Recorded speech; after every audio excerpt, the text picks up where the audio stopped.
Welcome to Career Tools. This is Sarah. And this is Amanda. Today's podcast, How to Predict and Answer Interview Questions, Part 1 of 2. As always, our content has been crafted by humans and is certified by Proudly Human. The questions that this cast answers are, how do I predict what interview questions I'll be asked? How do I make sure I have answer to interview questions? And how do I read a job ad? If you want answers to these questions and more, keep listening. Remote work magnifies every communication problem you already had. The style gaps that were manageable in person become real liabilities on a video call or in an email thread. The Effective Communicator Conference teaches you to read style cues in virtual settings and in writing and adapt fast enough to build relationships across any distance. Available virtually, in person, and for your entire organization. For more information, visit manager-tools.com/ECC. So, Amanda, welcome back. You're rarely on our Career Tools podcasts. I know, this is exciting. Hi. I know. I like having you here. Today we're talking about job ads. We've been having a theme lately in our Career Tools podcasts talking about interview questions and how to answer them. And today we're going to continue that theme and talk a little bit about how to predict and answer interview questions. Oh, this is exciting. It is exciting. It's fun. And folks, job ads convey a lot of information. And there's also a lot of information if you can read between the lines. What a company's looking for tells you what's important in the role. And if you can figure out what's important in the role, you can then figure out what questions you're going to be asked. So in today's guidance, we're going to give you an example of how to analyze a job ad and deduce what questions you'll be asked so that you can prepare for, you can practice, you can study for, if you will, upcoming interviews based upon the job ad in front of you. And also give better answers than most people that are also interviewing. Yeah, that's exactly it. Not just canned answers that you're pulling off the top of your head because you're nervous and it's an interview. So let's face it, thinking of things on the spot isn't great. If you can figure out those answers in advance and pre-answer them, so much further ahead. Yeah. So what we're going to cover today is first, we're going to conduct an analysis of the job post. Then we're going to list the traits from the ad or the post. We're going to add the traits that relate to the role. Then we're going to create the behavioral questions. After that, we're going to list your experience, how that all fits into it. And then we're going to turn all of that into an answer. Perfect. So the first piece we need to start with then, obviously, to Amanda's point, is conduct an analysis of the job or the post that's in front of you. And folks, job ads or job posts are rich sources of information about what companies are looking for in their upcoming hires. Even when all they are is just a big old list of requirements, they're telling you, based upon that list of requirements, what the company thinks is important about that job. I mean, they're literally describing the perfect candidate. And I mean, this shouldn't be a surprise to anybody. We all intellectually know that that's true, but few of us take the next step. That is thinking about it. If the ad describes the perfect candidate, what are the interviewers going to be asking about in the interview? It should be easy. Yeah, it's a cheat sheet. They're telling you the information that they want to know. Exactly. And so they'll be asking questions which allow them to discern whether or not you have the skills, the experience, traits, and characteristics that their perfect candidate would have. Exactly. And those questions are going to be the list of questions that the interviewer has or is going to be prepared for the interview. Yeah, exactly. So most people, if asked, would say interview questions are either A, basically a prescribed list that's asked by all the interviewers across the entire company, or B, a random list of commonly asked interview questions that someone found on the internet. And those are fun ones. Those are fun ones, exactly. How many ping pong balls fit in a 747, for example? Yeah. What kind of tree are you? What kind of tree are you? And for the good hiring manager, I mean, if you're on the other side of this equation and part of the Manager Tools community, you know that good interview questions are neither of those things. Interview questions ought to be a specific question that allows the interviewer to assess the skills of the individual they are interviewing against the skills that are needed for the role which they're hiring.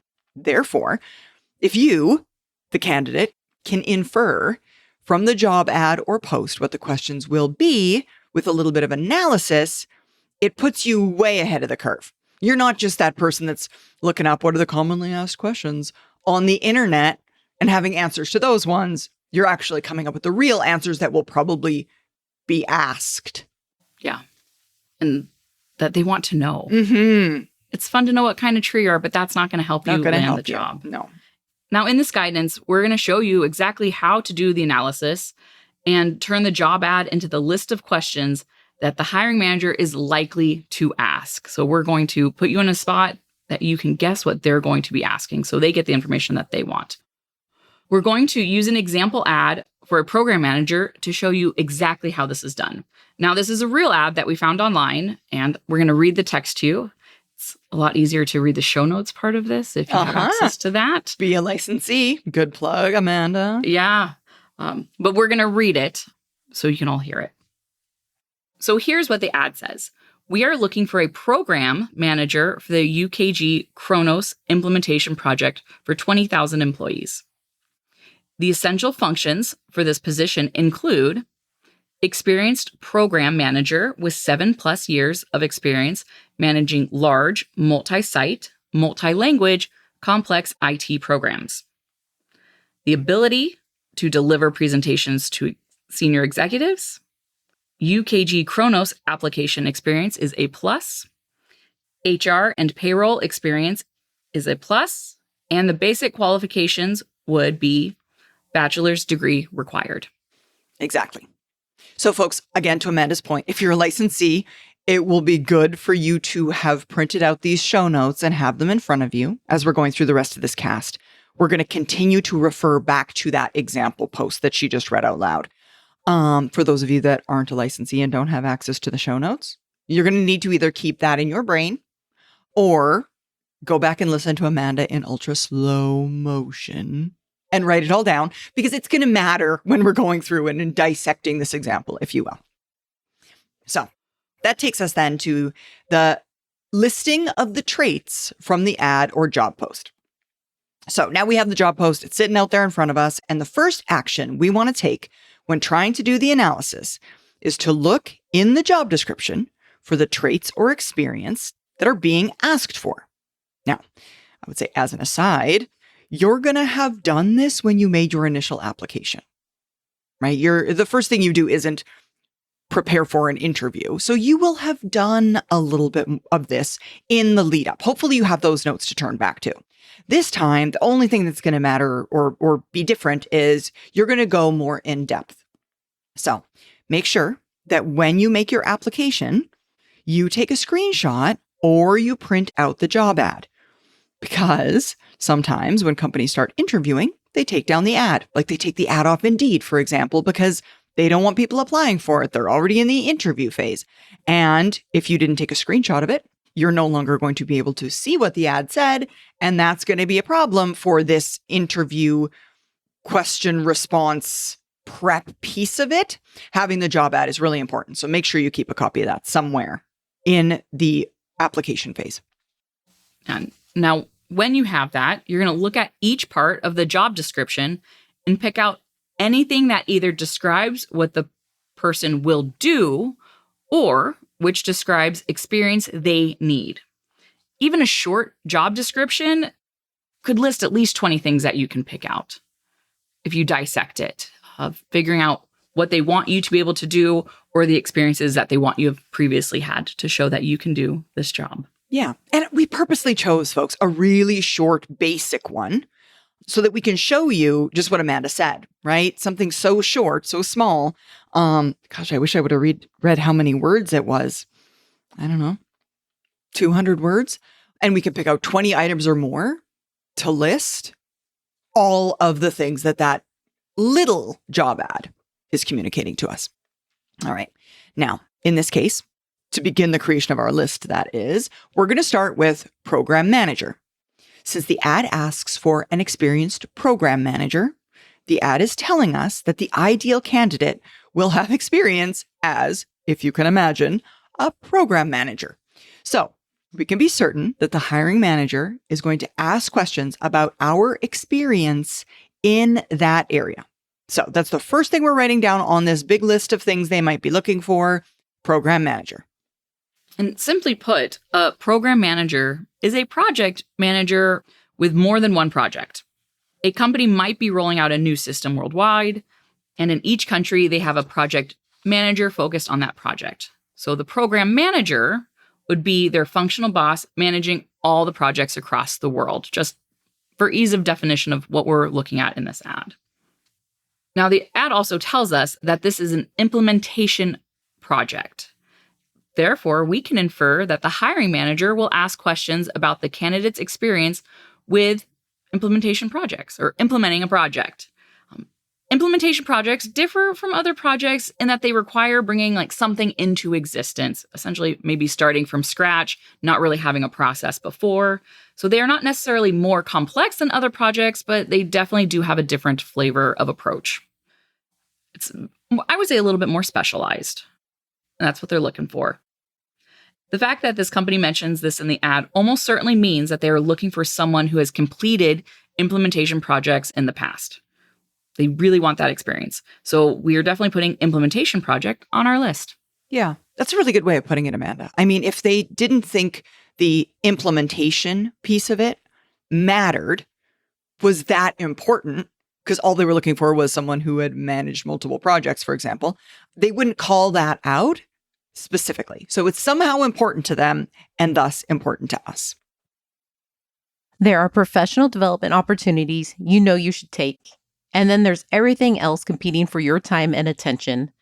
The M Conference in Los Angeles on October 6th and 7th is 2 days with accomplished senior leaders from across industries, hosted by Manager Tools with 9 speakers and endless networking opportunities. Candid, practical, and nothing like any conference you've ever attended. Limited seats available. Register before it fills at manager-tools.com/M conference. So that takes us then to they have 20,000 employees part. That's a really big project, folks. I don't know if you manage projects. Some of you might. That's a really big project. So applicants will need to have completed big projects before. Maybe not that big, like 20,000 users big, but more than something that affects 100 or 200 people. And that's another hint. This is a big job. They ask for at least 7 years of experience in managing large, multi-site, multi-language, complex IT programs. Each of these descriptions adds a ton of complexity. Multi-site means traveling or working remotely with people. Multi-language could be anything from English and Spanish to English and 10 additional European languages that are not known to you at this moment, right?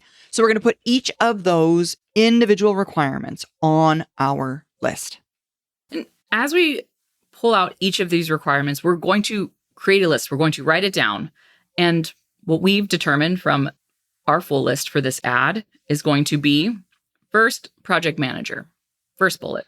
Second bullet is going to be implementation project. Then we're going to have 20,000 employees on our list. We're going to have the 7 years of experience managing, which includes large, multi-site, multi-language, and complex IT programs. Then our next bullet is going to be presentations to senior executives. Then UKG or Kronos.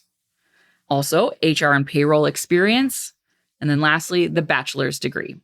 So that is our whole list of what we have so far from pulling out this analysis of the ad. Exactly. And I think, folks, now you can start to see how a job ad that was really short is going to amount to, I think you said earlier, Amanda, 20 different bullets, 20 different things we can pull out. Mm-hmm. Exactly. So that takes us then to add the traits that relate to the role. What we've got so far is not a complete list. As someone who is qualified to apply for this position, you're going to be the one that knows that there are a lot more skills that are going to be important to be successful at this role. And anyone, honestly, could sit down and look at it. But again, if you are a subject matter expert in this area, you're going to be uniquely qualified to pull out different, maybe not said explicitly, factors that are going to contribute to success. So we're going to walk through some of those too. And we're going to use a different take on this. So let's say we are a software engineer going for a software engineering manager job. It's pretty common. And as a software engineer, you'll have had good bosses and bad bosses. And you'll know that good bosses are able to communicate well. They've built the relationships with the team, their peers, and their own bosses. They are creative. They're able to focus on what's important and so on. And those things are not going to be listed necessarily in the job description, but we know what makes a good manager. And that should go on our list. We know these things of what makes people different. Yeah, that's exactly it. I mean, you know, these are the traits and skills of good managers just because of your experience in working for managers. You don't even have ever had to be a manager before to know what good managers do and bad managers do. You've been there. So we're going to sit down and we're going to add all of these traits and skills to our list because we know, even though these individual things communicate well, have good relationships, be creative, they're not listed in the job ad itself, but they don't need to be. We know management is required, and we know that these things, these attributes, these traits are therefore important in this role. We also know that if they're important, there's probably going to be interview questions about them. So we can assume we need to prepare for those as well. And don't worry, you don't need to do this alone. If you find this difficult, then use some resources. Go on to Indeed and look at a bunch of different job descriptions for the same job title that you're interviewing for. Get information that way. Do a little bit more research to help you be more prepared, but sometimes the answers are right in front of you. Or, the most popular one nowadays is go to your AI tool of choice and ask it to list out some traits and characteristics of good managers. Yeah. Claude, what do good managers do? It's going to give you a list. Oh, it definitely will. Now, you still have to review it. Don't just take AI at its word, right? It depends on who AI talked to before you, right? But this should definitely provide you some inspiration, things to think about. And you can compare the two. You can compare what you found on other job listings. You can also compare what AI told you to really get a good, solid list of what to expect. Yeah, exactly. So that's going to take us then, folks, back to our example program manager. Right? We took a small segue. We're talking about a software engineer going for a manager role to kind of give you some examples, but pulling it back to the overall example, program manager, this role is going to need a lot of communication with project managers, with staff, with stakeholders, with finance, with HR, maybe with outside consultants, with contractors. There are supplier relationships to take into account, potentially customers directly. You don't know, but possible, and so on. The list continues to grow. Communication, relationship building, and networking skills are all going to be essential in this role, even though the job ad doesn't say it explicitly. We know it's true, so we can go ahead and add all of those things, the ones that we can think of anyway, to our list as well. Then next, a program manager usually controls the budget for a project, and if not, has a lot of input into it. So we're going to add budget management because it's going to come up. It's going to be something that you need to do. And the budget is not the only resource a project manager will need. There are going to be people, equipment, and time for a start. So we'll add resource management as well. So not only money management, but also the resources that are going to go into the project because you will need that experience. Exactly. And folks, the program manager probably is also going to have to manage all the individual project managers as well. Those people will be reporting in to them. In big projects, the structure might be different, but this role is definitely going to require managing a team. So those managing a team attributes we mentioned a moment earlier, right? When we were talking about the software manager, our software engineering manager, we can add those to our list. Managing people is going to be part of this. Those things count. If you're a project manager, you can probably add 10 to 20 more essential traits or experience that a successful project manager needs. Whatever the job is that you're interviewing for, you can probably do this too, because you know from experience what makes the people in your role you're applying for successful, at least in general terms. And trust yourself, you'll have been picking this up in your current role even if you don't realize it. All of our unique human experiences will lead us to be able to get this information if you just think on it. And if you are confused, talk to somebody else about it, right?